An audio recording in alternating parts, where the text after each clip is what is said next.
Boa tarde a todos. Meu nome é Sally Barnes, sou australiana, mas hoje moro em Austin, no Texas. Senhor Buffet, minha pergunta é sobre algo que ouvi o Sr. Munger dizer, que seu maior talento é ser uma máquina de aprender, sempre atualizando suas ideias. Então, o que mais chamou sua atenção nos últimos anos? O que tem descoberto de fascinante? Aprender é uma das coisas mais prazerosas da vida. Charlie sempre foi muito melhor nisso do que eu. Ele domina minha área tão bem quanto eu, mas absorve conhecimento sobre o mundo de uma forma que eu nunca consegui igualar. E o mundo só fica mais interessante com o tempo. Aliás, é justamente quando erramos que mais aprendemos. É aí que percebemos que nossas antigas convicções não eram tão sólidas assim e precisamos nos adaptar. Não é fácil, claro, mas é necessário. Não saberia destacar um único aprendizado recente, mas o que acontece nos Estados Unidos hoje é algo que prende minha atenção. A política, a economia, a forma como as coisas se desenrolam. Tudo está em movimento acelerado. Gosto de tentar entender não só o que vai acontecer, mas o que já está acontecendo agora. Infelizmente não tenho nenhuma grande revelação para compartilhar, mas talvez Charlie tenha. Uma coisa que me impressionou foi a decisão de comprar ações da Apple. Ele andou fazendo um verdadeiro trabalho de campo, até confiscando tablets dos netos para entender melhor o produto. Fez pesquisa de mercado de verdade. E o mais importante, continuamos aprendendo, sem esquecer o que já sabíamos. Isso é fundamental. Olhe para quem resolve problemas imprimindo dinheiro ou mentindo descaradamente. Porto Rico, por exemplo. Quem imaginaria que um território americano estaria à beira da falência? Eu previ isso, porque eles agiram como irresponsáveis. Nós, claro, não compramos nenhum título deles. Na Europa, a situação não é diferente. Os governos forçam os bancos a manterem títulos soberanos em suas carteiras, mas muitos desses papéis não valem nada. É como procurar alguém que ainda pense com lógica em meio ao caos. E quando surge uma oportunidade, como numa crise, é como ter duas mãos num jogo que exige habilidade. Quanto mais ferramentas você tiver, melhor. Aprendi tanto nos últimos 10 anos que nem reconheço algumas decisões que tomei há 2 décadas. Mas como já disse antes, um dos melhores livros sobre investimentos foi escrito em 1958 por Phil Fisher, Ações Comuns e Lucros Extraordinários. Ele falava sobre a importância de conversar com pessoas, de buscar informações fora dos relatórios. Não aprendi isso com Graham, mas em certos momentos essa abordagem é extremamente útil. Lembra do caso da American Express e do escândalo na América do Sul? Ou da Apple, décadas atrás? Em algumas situações, basta fazer as perguntas certas para descobrir muito mais do que os números mostram. Phil Fisher merece crédito por isso.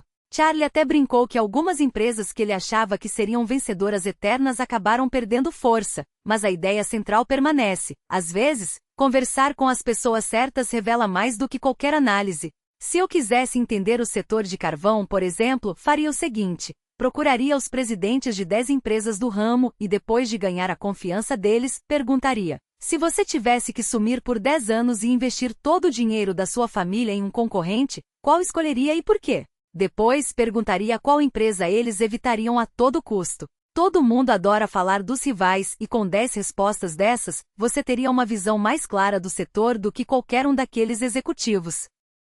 Charlie tem uma capacidade incrível de absorver conhecimento sobre tudo, enquanto eu me concentro em aprender profundamente sobre algumas coisas. Mas essa postura de estar sempre aberto a novas ideias é o que faz a diferença. Como alguém já disse, o problema não é ter novas ideias, mas se livrar das antigas. Não teríamos comprado ações da Apple ou da Precision Castparts há 10 anos. Continuamos aprendendo, e graças a Deus por isso. Agora, uma pergunta para Charlie. O que o senhor gostaria que as pessoas lembrassem daqui a 100 anos? Eu me lembro da primeira vez que perguntei isso a ele em 1952. Ele respondeu que queria que no seu velório todos dissessem: nunca vi um defunto com uma aparência tão velha. Pode até ser a coisa mais inteligente que ele já disse. Quanto a mim, ficaria feliz se as pessoas achassem que ensinei algo de valor. Sempre estive envolvido com educação, formal ou informalmente, e tive os melhores professores que alguém poderia desejar. Se alguém disser que fiz um bom trabalho ensinando, já me darei por satisfeito. E claro, um pouco de sarcasmo sempre ajuda a tornar as lições mais duradouras. Boa tarde, Sr. Munger e Sr. Buffet. Meu nome é Ji Yuan Ye, sou da China e é a primeira vez que participo deste encontro. Acho que tive muita sorte em poder fazer uma pergunta. Obrigado pela oportunidade. Todos carregamos sonhos pessoais, e eles mudam conforme a vida nos molda. Aos 20 sonhamos com o que conquistaremos, aos 50 com o que deixaremos, e aos 90 talvez com o que ainda podemos viver. E foi justamente essa pergunta que fiz a Charlie: qual é o seu sonho agora? Ele não hesitou.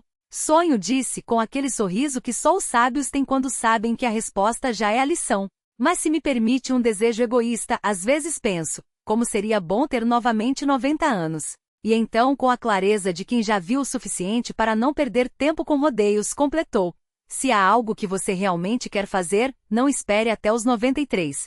Comece agora. Não adianta adiar o que o coração já sabe que é certo. Essa é a mesma lição que eu repetiria para qualquer jovem que cruzasse meu caminho. Não porque seja fácil, mas porque é verdade. A vida não se mede pelo que você planeja, mas pelo que você faz quando a oportunidade, ou a necessidade, bate à porta. E aqui está o segredo: você não vai encontrar o que ama logo na primeira tentativa. Nem na segunda.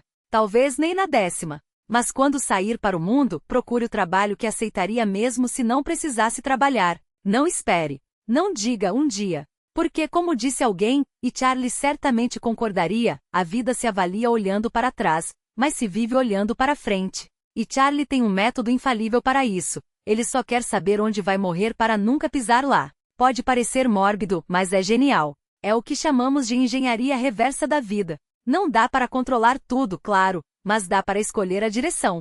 Pergunte-se: o que fará você olhar para trás daqui a décadas e sentir que valeu a pena? E então, mesmo que a estrada seja tortuosa, mantenha-se nesse caminho, porque a vida, afinal, é feita de escolhas e de sorte. E se há algo que aprendi é que a sorte favorece quem está preparado para recebê-la, mas também exige que você aceite os tombos pelo caminho. Não espere que a vida seja perfeita. Ela não será. Haverá dias em que tudo parecerá dar errado, em que as perdas pesarão mais que as vitórias. Mas se você olhar para trás e perceber que, apesar de tudo, avançou, que amou, que criou, que deixou sua marca, então terá vivido bem. E isso, meus amigos, é o máximo que qualquer um de nós pode almejar.